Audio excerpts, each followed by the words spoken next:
Assalamualaikum warahmatullahi wabarakatuh. Alhamdulillahirrabbilalamin. Asyhadu an la ilaha illallah wa asyhadu anna Muhammadar Rasulullah. Allahumma salli ala sayyidina Muhammad wa ala ali sayyidina Muhammad. Qala rabbi shrah li sadri wa yassir li amri wahlul 'uqdatam min lisani yafqahu qawli. Amma ba'du. Anak-anakku kelas 1 sampai dengan kelas 6 yang Pak Rahim banggakan dan insyaallah dirahmati oleh Allah. Kita berjumpa kembali bersama kami Pak Rohim dan Pak Saiful, guru pendidikan agama Islam di SDN Blitar, dalam kajian pertanyaan-pertanyaan yang sudah disampaikan pada video-video yang sudah diunggah dalam tablik Ramadan, terutama video-video yang baru setelah kita jawab kemarin. Bertemu kembali saya Pak Rohim dan rekan saya Pak Saiful nanti menjawab pertanyaan-pertanyaan dari kalian semua mulai dari awal hingga akhir. Semoga apa yang kita jawab nanti benar-benar mendapat petunjuk dari Allah, menjadi jawaban yang dapat bermanfaat untuk kalian semuanya. Allahumma amin. Mari kita awali kegiatan pada siang hari ini dengan bacaan Ummul Quran agar apa yang akan kita laksanakan ini benar-benar mendapat hidayah dan ridho dari Allah Subhanahu wa taala. Liridho ilahi wa syafaati Rasulillahi sallallahu alaihi wasallam. Sa'ulillahi lahul Fatihah. A'udzubillahi minasyaitonir rajim. Bismillahirrahmanirrahim. Alhamdulillahirabbil alamin arrahmanir rahim maliki yaumiddin. Iyyaka na'budu wa iyyaka nasta'in. Ihdinas siratal mustaqim. Siratal ladzina an'amta 'alaihim ghairil maghdubi 'alaihim waladdallin. Amin. Alhamdulillahirabbil alamin. Banyak sekali Pak Ibu. Jadi pertanyaan-pertanyaan yang setelah kita jawab kemarin, keaktifan dari anak-anak dalam mengikuti video-video yang sudah kita unggah itu antusiasnya bertambah. Alhamdulillahirabbil alamin. Yang intinya kita sama-sama bersemangat untuk menuntut ilmu dan juga meraih keberkahan dari Allah Subhanahu wa taala. Khususnya di bulan Ramadan. Khususnya di bulan Ramadan, betul Pak Ibul. Karena akan dilipat gandakan orang-orang yang mampu untuk menuntut ilmu di bulan Ramadan ini. Jadi pahalanya luar biasa. Maka kami pun semangat dan anak-anak pun juga semangat Pak. Untuk langsung saja untuk yang pertama kita menjawab pertanyaan yang pertama Pak Ibul. Dari video yang kita unggah kemarin. Yang pertama dari Faza kelas 4B. Assalamualaikum Pak Saiful, saya Faza dari kelas 4B. Sering mendengar berbuka dengan makan yang manis. Alasannya kenapa Pak? Pertanyaan kedua, ketika mendengar tanda imsak dari masjid atau musola dekat rumah, apa masih boleh kita minum? Terima kasih Pak. Baik Pak Ipul, ini pertanyaannya bagus sekali ya Pak Ipul. Terima kasih. Silakan dijawab. Terima kasih untuk adik Faza, ini kelas 4D ya. Ya. Dengan wali kelasnya Bu Sindra. Nah, ketika berpuasa itu kan ketika membatalkannya, berbukanya itu sunnahnya yaitu kita makan mensegerakan. Ketika betul. Sudah dengar Allahu Akbar, segera berbuka. Meskipun dengan menggunakan air putih ataupun yang lain. Lebih baik lagi dengan kesunahan lagi yaitu dengan makan kurma. Ngoten Pak Kim nggih. Jadi sunnahnya mensegerakan berbuka. Ya. Apa yang dimakan? Ya, terlepas betul. Apa yang dimakan, tapi kita segera berbuka. Untuk berbuka. Nah, terus sunnah lagi yaitu memakan kurma. Nah, kebetulan ini kita di Indonesia Pak Kim. Iya betul. Pohon kurma nggak ada. Jadi dari pohon kurma itu ada kesamaan, yaitu ada manisnya. Betul. Ada manis. Makanya kalau di Indonesia kalau berbuka itu pakai yang manis-manis. Betul. Kalau sekarang mungkin sudah tersedia di toko-toko Pak Ibu. Ya. Tapi yang ditanya ini tadi karena apa alasannya kok harus manis? Nah itu tadi sudah dijelaskan Pak Ibu tadi. Karena dengan makan manis itu lebih mempercepat pemulihan energi. Betul. Karena glukosa nanti bisa diolah menjadi langsung menjadi tenaga atau energi tambahan. Jadi setelah berpuasa kita cepat recovery menjadi sehat kembali. Betul. Sehingga pas terawih lebih kuat lagi, nggak lemes. Tidak lemes, ya. Terus tadi yang kedua, ketika ada suara imsak di masjid atau musola, itu apa boleh masih makan minum? Itu masih boleh. Masih boleh kita melakukan sahur, tapi di sini perlu ekstra hati-hati. Karena ketika sudah dikumandangkan imsak berarti di situ sudah ada batasan atau pemberitahuan bahwa waktu ini sudah mendekati subuh. Nah, sudah hampir finalnya waktu sahur. Jadi cukup hati-hati ya. Nanti siapa tahu masih makan ternyata sudah Allahu Akbar adzan subuh. Nah, itu segera dimuntahkan. Walaupun dalam kaidahnya dalam sahur kita harus mengakhirkan dalam sahur Pak Ibu. Tetapi juga harus berhati-hati. Ketika kita bangunnya mepet dengan imsak, ya seperlunya saja kita sahur, yang akhirnya kita dapat sahur. Seperti itu. Baik Pak Ibu, untuk Faza kita sudah menjawabnya.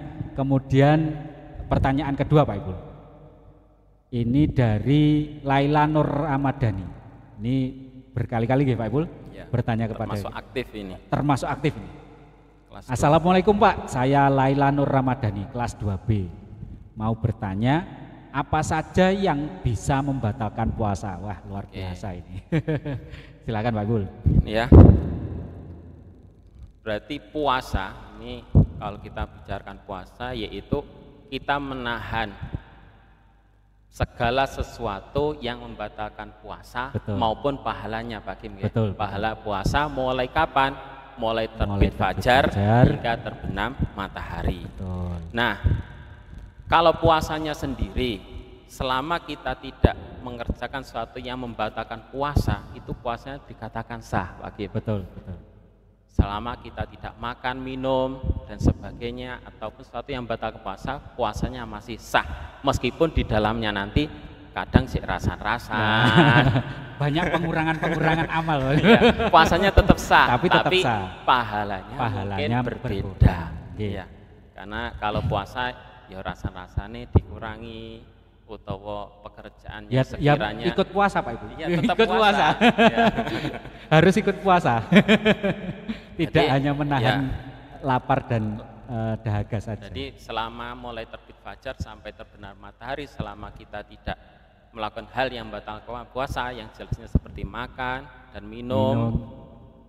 Ataupun yang lain, itu bisa dikatakan sah. Masih tetap sah. Atau makan, minum, ataupun Pak Kim, apa itu jenengan? Memasukkan segala sesuatu dari 4 lubang. Terutama dari semua lubang, telinga, hidung, kuping, terus dari jalan depan, belakang. Terutama yang ada di perut Pak. Pokoknya segala sesuatu yang lubang ini menjurus ke perut.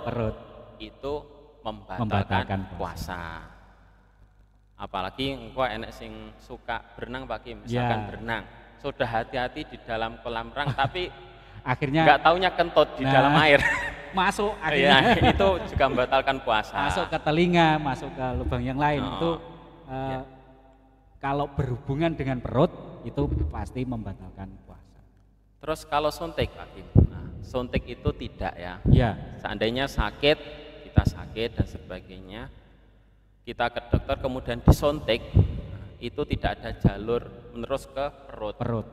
Yang disuntik bokonge utawa lengan dan sebagainya, itu tidak membatalkan puasa. Ngoten nggih? Kira-kira sudah cukup jelas Pak Ipul untuk pertanyaan dari Laila Nur.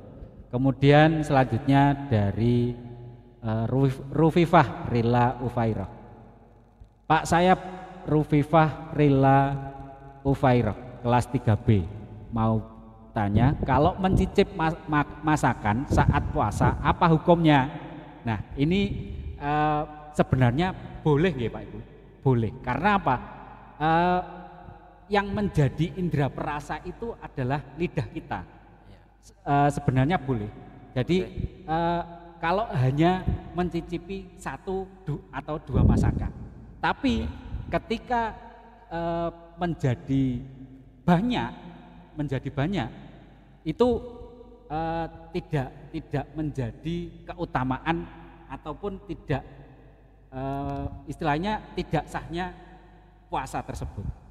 Jadi ini kalau kita sebagai koki, ini terutamanya ibu-ibu yang masak. Ya. Ini kalau hanya sekedar mencicipi, dalam artian tidak tertelan, Pak. Ya, tidak tertelan, hanya sampai lidah saja, kemudian diludahkan. Diludahkan atau dimuntahkan. Itu masih boleh. Kecuali misalkan bapak-bapak nggak tahu, ya. Misalkan bukan seorang koki, betul. Ada makanan yang banyak kemudian dicicipi. Ya, meskipun nggak tertarik nggak boleh lagi, karena tidak bersentuhan langsung dengan hal tersebut. Tapi kalau seumpamanya koki, ibu-ibu yang di rumah masak, mempersiapkan berbuka dan sebagainya, khawatir nanti rasanya tidak enak dan sebagainya, boleh mencicipi, dalam artian hanya sekedar rasanya sudah enak atau belum. Tidak sampai tertelan, langsung dimuntahkan. Setelah dicicipi kemudian dimuntahkan kembali, diludahkan. Tetapi ada yang menyebutkan seperti ini Pak. Ketika dalam puasa, apapun rasanya itu bentuk ibadah seorang yang menyiapkan, dan itu menjadi nilai plus. Jadi walaupun rasanya nanti enak ataupun kurang, itu ketika kita sudah memasak untuk orang yang berpuasa, itu nilai ibadahnya luar biasa. Makanya lebih baik tidak usah. Tapi kalau harus dicicipi ya boleh, tetapi tidak 50 porsi Pak. Seperti itu ya. Mungkin sudah cukup nggih Pak Bul? Sudah cukup. Oke. Kemudian pertanyaan kembali dari Rufifah kelas 3B. Mau tanya, kalau pas siang mandi keramas saat puasa apa hukumnya? Mandi terus keramas apa hukumnya Pak Bul? Seperti itu. Gitu. Mandi dengan keramas. Mandi pada waktu puasa Pak Kim, mandi pada waktu puasa seperti itu. Keramas semuanya gitu kan. Ya. Itu tetap boleh, tidak membatalkan puasa selama tidak ada air dan sebagainya yang masuk ke anggota tubuh. Khususnya yang menjurus ke perut. Betul. Selama kita hati-hati itu masih boleh. Artinya tidak apa-apa. Betul. Setiap jam mandi nggak apa-apa karena cuacanya panas Pak Kim mungkin ya. Karena benar. Kondisi puasa, lemes, pengen sing seger-seger dan tidak membatalkan puasa, setiap jam akhirnya mandi. Itu nggak apa-apa Pak Rohim. Yang penting hati-hati. Dalam menang hati-hati, jangan sampai masuk air itu terminum ataupun masuk ke telinga. Kalau masuk ke telinga, kita masih, kalau sudah hati-hati, tidak ada unsur kesengajaan dan sebagainya, itu tetap tidak membatalkan. Betul. Kecuali kalau di kolam itu rawan ya. Pasti. Meskipun hati-hati kalau masuk nanti bisa masuk ke telinga Pak Ibu. Tapi kalau di kolam lebih baik jangan. Kalau di kamar mandi setiap jam dan sebagainya masih boleh dan tidak membatalkan puasa. Karena itu juga dalam rangka supaya kuat puasa 1 hari penuh Pak Kim. Tapi dalam tanda kutip tidak ada yang masuk tadi Pak. Dalam rangka masih kehati-hatian. Baik, mungkin cukup nggih Pak Ibul. Kemudian pertanyaan selanjutnya. Assalamualaikum Pak Rohim, saya Faza dari 4B. Izin bertanya, contohnya apa yang diberikan Allah Subhanahu wa taala kepada Nabi Ibrahim alaihissalam tersebut, dan di era sekarang ini seperti apa contoh pahala yang kita dapat di malam ke-8 ini? Terima kasih. Baik, silakan Pak Ibul dijawab. Kemarin ini yang dimaksud ada mungkin Fadilah sholat tarawih pada malam ke-8. Ya. Kemarin sudah Pak Kim. Siapa yang? Ini bertanya secara konkret, apa yang diberikan Allah kepada Nabi Ibrahim, gitu loh maksudnya. Jadi banyak sekali ya Pak Bu. Yang mukjizat. Keutamaan ini kalau keutamaan Nabi Ibrahim itu banyak sekali dibandingkan dengan nabi-nabi yang lain. Betul. Nabi Ibrahim itu kemarin kalau salah pahalanya seperti pahalanya Nabi Ibrahim apa? Yang diberikan kepada Nabi Ibrahim dan kepada Nabi Ibrahim. Nah, Nabi Ibrahim itu termasuk nabi yang istimewa, termasuk bapaknya para nabi. Karena keturunannya Nabi Ibrahim itu mayoritas atau banyak yang menjadi nabi maupun rasul. Salah satunya yang termasuk keturunannya yaitu termasuk nabi kita, Nabi Muhammad sallallahu alaihi wasallam. Dan kemudian Nabi Ibrahim itu juga banyak sekali keistimewaan, mulai dari awal mukjizatnya, kemudian perjalanan kehidupannya, kesabarannya ke Makkah dan sebagainya, punya istri-istrinya, betul. mulai Siti Hajar, Siti Saroh dan sebagainya. Banyak sekali apa yang dilebihkan oleh Allah kepada Nabi Ibrahim alaihissalam. Nah, termasuk kita setiap hari pun sholat, itu kita minta keberkahan ya. Iya.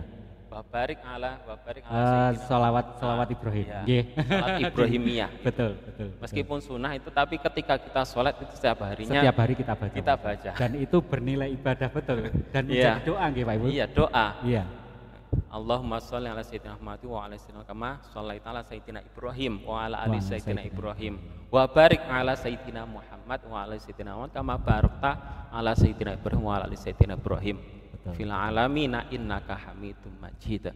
Jadi kita itu meminta keberkahan juga dari Nabi Ibrahim. Mungkin itu nggih Pak Ibu yang bisa kita sampaikan, semoga bisa menjawab dari pertanyaan Faza. Kemudian selanjutnya Pak Ibu, ini dari Azifa Khaira. Assalamualaikum Pak, saya Azifa Khaira, kelas 1A. Bolehkah keramas waktu puasa? Ini tadi sudah jawab ya. Boleh. Setiap hari, setiap jam juga boleh. Asalkan tidak sampai masuk ke dalam perut ataupun telinga dan sebagainya, itu boleh. Kemudian selanjutnya Pak Ipul, untuk pertanyaan selanjutnya dari Damar. Dari kelas 6B. Pak, berapa lebih utama di mana sholat tarawih di rumah atau di masjid? Oh, ini kemarin juga sudah dijelaskan nih Pak Bul. Sholat tarawih, ulangi Pak Bul. Sholat tarawih di rumah maupun di masjid, kalau sama-sama jamaah itu sama saja. Tapi kalau di masjid itu ada tambah nilai plusnya, yaitu nilai syiar. Betul. Ya, dari keseluruhan masjid di dunia itu statusnya sama Pak Kim. Dimanapun negaranya itu statusnya, nilai ibadahnya sama. Kalau lihat tingkatannya pahala yang berbeda itu hanya di 3 masjid. Masjidil Haram di Mekah, Masjidil Madinatul Munawwarah di Madinah, dan Masjidil Aqsa di Palestina. Nah, itu ketiga masjid itu memiliki tingkatan yang berbeda. Tapi selain itu, di selain 3 tempat itu, derajat masjidnya sama saja Pak Kim ya. Nah, tapi kalau kita sholat tarawih di rumah atau di masjid, kalau statusnya berjamaah itu sama saja. Tapi kalau di jamaah di masjid itu ada tambah nilai plusnya, yaitu nilai syiar agama Islam. Mungkin itu Pak Ipul cukup untuk pertanyaan dari Damar tadi. Nah, selanjutnya ini dari Baihaqi Khaizan Alvaro dari kelas 6A Pak Ipul. Ingin bertanya, apakah jika kita melewatkan sholat tarawih di malam ke-8 tidak akan mendapat kemuliaan di malam tersebut, atau apa harus melakukan amalan lain agar tetap mendapatkan kemuliaan yang sama? Silakan Pak Ipul. Untuk kemuliaan tiap malam dalam 1 bulan Ramadan penuh, ini berbeda-beda. Ada Pak Kim ya. Cuma ketika sholat tarawih malam pertama fadilah seperti ini, malam kedua seperti ini. Adapun malam tiap malamnya itu terserah. Artinya apa? Bisa dengan cara menjalankan taraweh yang sudah jelas kita share tiap harinya Pak Kim ya. Selain itu, apakah kemuliaan malam itu bisa didapatkan? Tetap bisa didapatkan, dalam artian ya kita melakukan ibadah yang lain. Betul. Seperti sedekah, sholat malam. Itu dalam rangka yaitu mendapatkan kemuliaan pada malam bulan Ramadan, khususnya dalam rangka menjaring malam Lailatul Qadar. Yang mana malam Lailatul Qadar itu secara jelas yaitu jatuh pada bulan Ramadan, mulai awal hingga akhir kan ngoten. Kapan? Ya kita nggak tahu. Ya. Makanya di sini dibedakan Pak Ibu antara sunnah-sunnah yang lain dengan sunnah yang khusus sholat tarawih. Ya. Karena apa? Sholat tarawih ini dikhususkan pada bulan Ramadan oleh Allah menjadi sunnah yang paling tinggi derajatnya. Karena apa? Setiap malamnya mempunyai kemuliaan-kemuliaan yang berbeda-beda, Pak. Dan karena ditinggikan derajatnya itu, maka sunnah tarawih itu diberikan pahala sendiri, kemudian sunnah yang lain pun mendapat pahala sesuai apa yang dikerjakan. Iya, sendiri-sendiri. Sendiri-sendiri.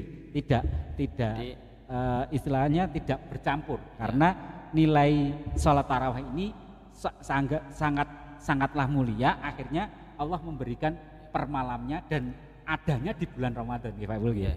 Jadi ada apapun yang kalian lakukan, bentuk ibadah apapun, intinya pada bulan Ramadan ini dilipat gandakan. Betul. Dan dilipat gandakan.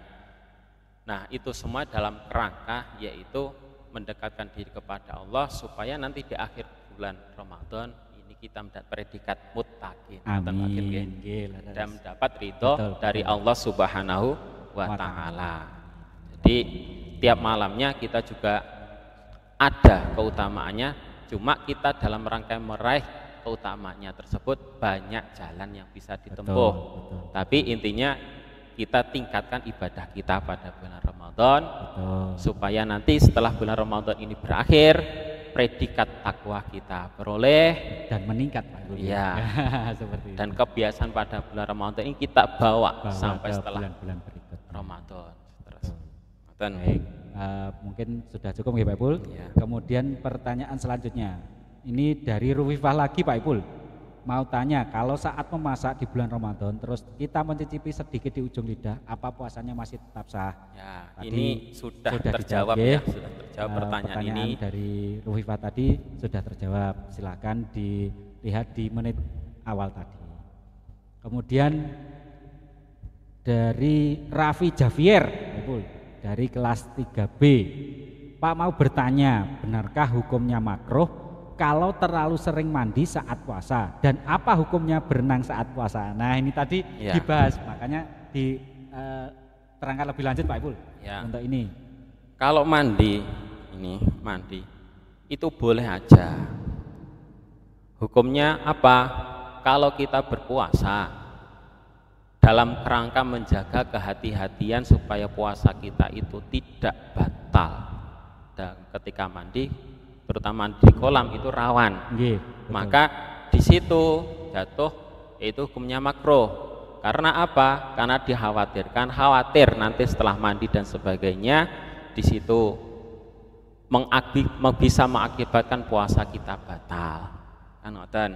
Tapi terlepas dari itu, mandi setiap jam ketika puasa itu boleh. Tapi cuma dalam kerangka hati-hatian. Itu ditakutkan kalau ada yang masuk, terutama mandi di kolam dan sebagainya, itu ada air yang masuk yang menjurus ke perut, lah itu membatalkan puasa. Betul. Mulai jalur mana? Telinga bisa, lewat mulut, lewat hidung, ataupun kentut di dalam air, gitu ya. Iya, betul. Ya. Tapi selama menjaga kehati-hatian itu boleh, kan? Betul. Nah, makruhnya itu karena itu tadi. Karena dikhawatirkan, ada kekhawatiran ketika melaksanakan tersebut itu membatalkan puasa. Betul. Daripada batal puasanya lebih baik tidak dilakukan. Terutama selain itu juga gosok gigi dan sebagainya Pak Kim. Betul. Gosok gigi kalau masih pagi itu masih boleh, ya, masih boleh. Tapi ya sebar beduk, bar beduk ini sudah kondisi yang Pak Kim. Lebih baik tidak usah, makruh.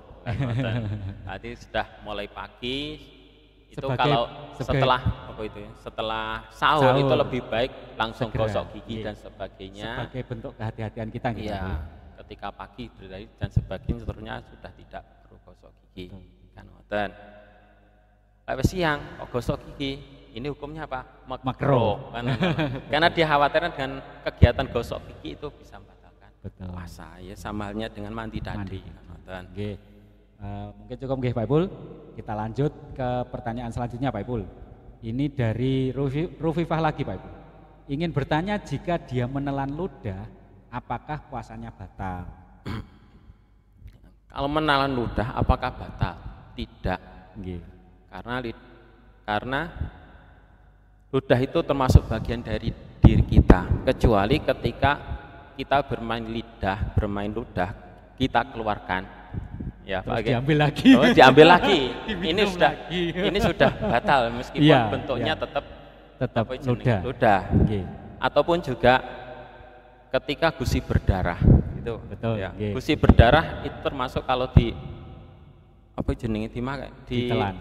itu juga bisa membatalkan puasa. Tapi dalam rangka karena sulit Pak Kim. Kalau bisa, kalau kita ketuan juga diludahkan. Tapi memang ada sebagian yang pasti tertelan kan, karena sulit menjaganya, itu tidak apa-apa. Sebenarnya kita menelan ludah dan sebagainya itu enggak apa-apa, tidak membatalkan puasa. Kecuali kalau bermain ludah dikeluarkan kemudian diminum kembali, baru itu batal kan. Karena gusi berdarah pun juga seperti itu. Kalau terasa gusiku berdarah kemudian dikeluarkan, itu enggak apa-apa. Tapi kalau tahu ini gusi berdarah terus ditelan, akhirnya menjadi batal gitu. Tapi kalau tidak terasa ataupun karena sulit menjaganya, itu tidak apa-apa, tidak membatalkan puasa. Baik, pertanyaan selanjutnya Pak Ipul dari Laila Nur Ramadhani lagi Pak Ipul. Mengapa berbuka puasa harus yang manis? Berarti tadi sudah kita bahas. Kemudian selanjutnya ini dari Afika dari kelas 2A Pak Ipul. 2A. Ibu siapa wali kelasnya? Wali kelasnya Pak Jat. Pak Jat. Assalamualaikum Pak Rohim, dari Afika, saya Afika dari kelas 2A. Izin bertanya, apa hukum mengupil dan membersihkan telinga saat berpuasa? Terima kasih Pak. Silakan Pak Ipul. Hukum mengupil ketika berpuasa maupun membersihkan telinga itu seperti ini. Ketika kita menggunakan alat Pak Kim seperti katembat dan sebagainya, itu membatalkan puasa. Tapi kalau kita ngupilnya pakai jari kita seperti ini ataupun telinga pakai jari kita, itu tidak membatalkan puasa. Ngoten nggih? Ini sama sebenarnya ogok-ogok enggak pakai tangan, ini tidak apa-apa. Tapi kalau pakai alat dan sebagainya dimasukkan, itu membatalkan puasa. Cukup Pak Kin ya kiranya. Insyaallah cukup. Penjelasannya. Untuk selanjutnya Pak Ipul, ini dari Azifa lagi Pak Ipul dari kelas 1A. Bolehkah tidak berpuasa saat perjalanan jauh? Nah, ini pertanyaan bagus Pak Ipul. Silakan dijawab. Saat perjalanan jauh itu memang ada keringanan atau dalam hal ini sebagai orang musafir. Betul. Dalam perjalanan jauh itu memang diperbolehkan untuk tidak berpuasa. Tapi meskipun diperbolehkan tidak puasa, di lain hari setelah bulan Ramadan ini juga wajib mengqadha Pak Kim. Betul. Adapun jaraknya berapa ketika boleh tidak puasa itu? Ya, ada jaraknya tertentu sekitar 80 kilo lebih kan ya. Tapi kalau mengingat sekarang itu beda dengan zaman dulu Pak Kim. Karena dulu mungkin dengan jalan kaki ya Pak Bu. Iya. Dengan jalan kaki. Tapi kalau sekarang dengan jarak seperti itu hanya hitungan jam Pak Kim. Iya. Jadi seandainya tetap puasa itu saya kira masih kuat. Masih kuat. Contoh perjalanan sini Surabaya naik pesawat sampai Kalimantan. Gitu ya. Itu secara jarak singkat sudah gitu. Secara jarak sudah cukup Pak Kim. Iya, tapi waktunya yang ditempuh sangat singkat sekali. Iya. Meskipun boleh, meskipun dalam rangka boleh untuk tidak berpuasa. Itu seperti itu. Tapi kalau seandainya masih kuat ya sebaiknya puasa juga enggak apa-apa. Seandainya tidak puasa juga enggak apa-apa karena syaratnya sudah terpenuhi. Yang penting perjalanannya dalam hal baik, tidak dalam rangka maksiat dan sebagainya. Dan nanti mengkodok di bulan lain mengkodok itu masih boleh. Untuk selanjutnya Pak Ibul.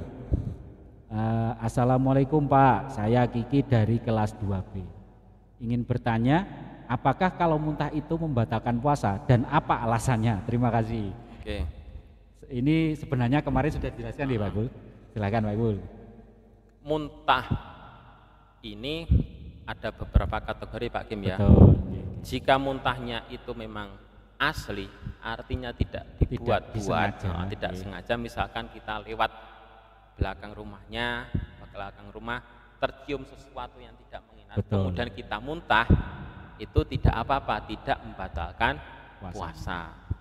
Berbeda lagi ketika muntahnya itu disengaja, seperti halnya kalian bermain jari dan sebagainya dimasukkan ke mulut akhirnya sehingga ada rasa muntah beneran gitu. Itu membatalkan puasa. Betul. Jadi apakah muntah ini nanti hukumnya batal atau tidak itu yang tahu kalian sendiri. Betul. Karena kalau muntah ini jelas disengaja, ada unsur kesengajaan, berarti di sini batal. Betul. Kalau tidak ada unsur kesengajaan itu tidak membatalkan puasa. Itu nggih, Pak Ibul. Selanjutnya ini pertanyaan terakhir Pak Ibul. Dari Rufifah lagi Pak Ibul. Pak mau tanya, kalau biasanya puasa maghrib waktu sakit, puasa setengah hari apa harus diganti? Nah, ini melihat dari hukum umurnya dulu ya Pak Ibul. Ya. Silakan Pak Ibul dijelaskan. Kalau apa tadi?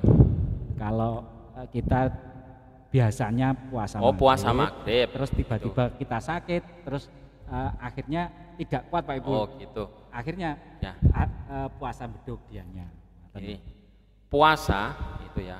Siapa sih yang wajib berpuasa? Ya, betul, kembali lagi ke situ. Siapa yang wajib berpuasa? Yaitu umat Islam yang sudah balik, berakal sehat, kuat untuk ya. Ketika sudah pertanyaan ini sudah balik atau belum? Kan nonton. Berarti seorang perempuan batas baliknya dari segi umur yaitu 9 tahun ataupun yang sudah mengalami haid. Kalau laki-laki yaitu batasnya 15 tahun atau yang sudah pernah mimpi basah. Ya. Ketika statusnya sudah balik, artinya sudah punya kewajiban untuk puasa 1 hari penuh mulai terbit fajar hingga terbenamnya matahari. Jadi nggak ada alasan nanti mau puasa tengah beduk dan sebagainya. Angkatan Pak Kim nggih? Iya. Seandainya nanti tengah beduk kok dibatalkan berarti karena sudah wajib berpuasa, maka di kemudian hari setelah puasa Ramadan ini habis harus dia ada kewajiban untuk mengganti puasanya. Ngoten. Berbeda lagi ketika masih anak-anak, masih belum balik Pak Kim nggih. Ini dalam rangka masih belajar, tahap belajar untuk bisa berpuasa 1 hari penuh. Nah, kalau belum balik apakah puasanya sah? Sah, tetap sah selama mulai dari terbit fajar hingga terbenam matahari tidak ada sesuatu yang membatalkan puasa. Iya, betul. Tetap sah. Apakah dapat bala? Dapat. Tetap. Cuma dalam rangka wajibnya. Itu masih belum. Karena belum balik. Tapi alangkah bagusnya ketika belum balik sudah terbiasa puasa 1 hari penuh. Artinya nanti ketika kalian semuanya sudah memasuki usia balik itu tidak kaget, sudah terbiasa gitu. Karena batasan ini insidental. Iya, betul. Tahu-taunya besok ternyata sang perempuan haid, otomatis sejak itu kan kewajiban sudah terpenuhi Pak Kim. Enggak sholat juga berdosa, enggak puasa juga berdosa. Kalau enggak dilatih sejak awal, kira-kira kaget lagi. Kan ngoten. Nggih. Kalau sudah terbiasa baik, pastinya ketika sudah memasuki kewajiban pasti dilaksanakan dengan penuh tanggung jawab dan penuh dengan kebaikan. Oke. Tadi saya lihat ada satu pertanyaan ini tertinggal kalau nggak salah tentang lupa dari siapa. Tadi lupa tidak saya screenshot mungkin. Benar. Ini tentang bagaimana seandainya kita belum mampu mengkodok puasa tahun kemarin sampai ini puasa lagi kan puasa lagi. Bagaimana cara misalkan ini tahun 2025. Tahun kemarin misalkan 2024 itu ada bolong 4 hari Pak Kim. Sehingga tahun ini 2025 ini sudah masih bulan Ramadan, tapi belum 4 hari ini belum dikodok. Betul. Apa hukumannya? Apa sanksinya kan gitu. Nah, kalau belum melewati 1 tahun artinya 1 Ramadan itu cukup mengkodok Pak Kim. Betul. Tapi kalau sudah lewat 1 Ramadan lagi, berarti seperti contohnya kemarin tahun 2024, sekarang sudah masuk 2025, ini puasanya belum dikodok sebanyak 4 hari tadi. Berarti ditambah selain mengkodok itu ada membayar kafarat, yaitu berupa fidyah per harinya Pak Kim ya. Nah, fidyah itu berapa? Ini kurang lebih fidyah itu ukurannya yaitu sekitar 543 gram atau dari makanan pokok gitu? Iya, beras misalkan beras itu 543 gram itu berarti 5,5 ons. Tapi untuk menjaga keamanannya yaitu dibulatkan saja menjadi 6 on. Berarti untuk membayar mengkodok puasa tahun kemarin yang sehari ini masih belum terkodok, nanti berarti setelah Ramadan ini tetap wajib membayar kodok tahun kemarin 4 hari ditambah per harinya yaitu kita bulatkan 6 on, berarti 6 on kali 4 hari. Nggih. 4 on kali 4 hari berapa Pak Kim? 2 kilo 4 on. Nah, itu nanti diserahkan kemana? Diserahkan ke fakir miskin. Adapun nanti ketika memberikannya ini diikrokan bahwa ini adalah fidyah, bahwasanya saya tidak belum mampu mengkodok puasa pada tahun kemarin. Itu ngoten nggih. Kok sampai tahun yang akan datang tidak, berarti ya seperti tadi hanya satu saja Pak. Jadi kalau yang saya tahu ketika umpama membayarnya 4 tahun gitu, kita bisanya membayar 4 tahun. Yang untuk membayar itu hanya satu fidyah. Yang saya tahu seperti itu. Jadi walaupun dibayar ke tahun kedua, kita bisa membayarnya di tahun kedua ketinggalan mungkin dari tahun 2023 kita bisa membayarnya di tahun 2025. Ini pembayarnya hanya cukup satu itu atau satu karena tertinggal 1 tahun. Tertinggal 1 tahun kan Pak Ibu. Tapi nanti kalau tertinggal 2 tahun berarti sudah 2 Pak Kim. Oh iya, nganu fidyahnya gitu. Iya. Kalau sampai tahun depan itu belum terbayar lagi, belum dikodok, menambah lagi untuk membayar fidyahnya. Fidyah. Oke. Baik. Berarti yang tahun depan berarti ngontok sing kawe karo fidyah juga kan. Berarti fidyahnya tetap semakin bertambah karena terlewatnya sudah beberapa tahun. Kalau cuma 1 tahun itu cukup satu harinya satu fidyah 1 mud ya. Fidyah 1 mud atau dengan nominal 5 ya. Seperti itu. Mungkin cukup nggih Pak Ibul penjelasannya. Baik. Dari pertanyaan-pertanyaan yang sudah disampaikan, alhamdulillahirabbil ini sudah terjawab semua nggih Pak Ibul. Semoga apa yang menjadi jawaban kami ini menjadi jawaban yang benar-benar bermanfaat dan benar-benar datangnya dari hidayah dari Allah Subhanahu wa taala. Sebelum mengakhiri, kepada anak-anak yang mau mengajukan pertanyaan kembali, silakan diajukan pada video selanjutnya nggih Pak Ibu. Video selanjutnya yang kita unggah. Jadi ketika mau bertanya, jangan bertanya di 5 hari ini ya Pak Bu? Ya, 5 hari yang sudah video yang sudah 5 hari terlewat sudah terangkum di hari ini ya. Terangkum di hari ini, betul Pak.